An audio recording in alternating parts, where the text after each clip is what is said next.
Hi guys! Welcome to Vines Vlogs, and for today's video, ituturo ko kung paano mag-add ng product sa TikTok Live at paano daw mag-pin ng product sa TikTok Live. Kasi mayroong nag-comment sa TikTok videos ko, so tutorial daw about doon. So sige, gagawin ko ng tutorial yan.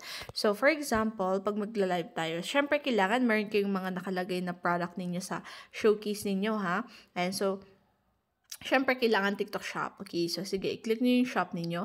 Click shop. Mapupunta kayo dito sa TikTok shop ninyo. Click nyo yung product marketplace. Syempre dito kayo mag-a-add ng mga products ninyo. Okay? So, add lang kayo ng add ng products kung alin dyan yung mga products na pinopromote ninyo dapat. And check manage products if okay siya. Ayan. Meron tayong mga products. Pwede nyo mag-live product set actually. Pwede nyo piliin yung mga, ayan, create product set. So, pwede nyo iset, no? Para hindi na kayo mahirapan pa. So, for example, shoes or sandals.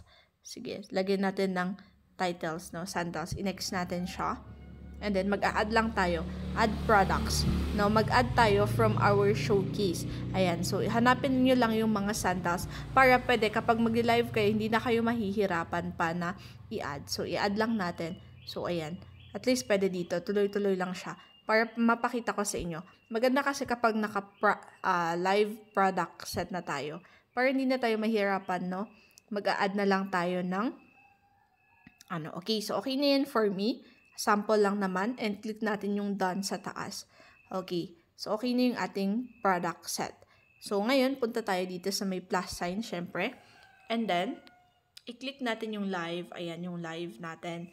And, pwede kayo maglagay ng title ninyo, no? Titles and kung ano man yung gusto nilagay. Pero for me, go live na tayo. So, i-go live natin para mapakita ko siya sa inyo. Okay, so nagla-live na tayo. So, naka-live na ako. So, yung next na gagawin ko is itong business. Makikita niyo sa baba. Ayan. Wait lang. Ito. Click natin itong business. So, click business and then add products. Ayan. Add products tayo. Pwedeng piliin natin. Ayan.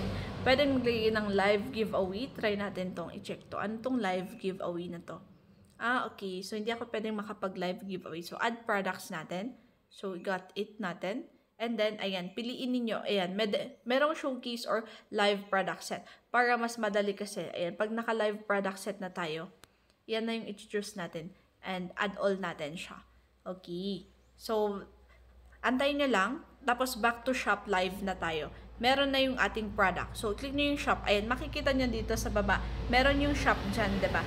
So, click natin yung shop para makapag-pin. Ayan, makikita nyo meron na mga pin dito.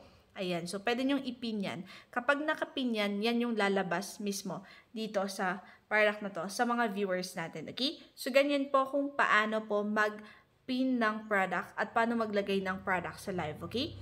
Ayan, so, shop live. Pwede din tayong click yung add products para makapag-add pa tayo ng products dito sa showcase natin. Ayan, pwedeng add, ganyan lang siya. Ayan, add nyo kung ilan yung gusto nyong i-add sa product ninyo sa live. Ayan, madami yan. So, kung click nyo lang yung add dyan, okay? And then, back natin siya. Ayan, na-add na yung ating mga products. Ayan, so yan yung na-add natin, okay? Ayan, so yun lang guys, no? Ayan, so ganyan po kung paano mag-add ng product sa live natin.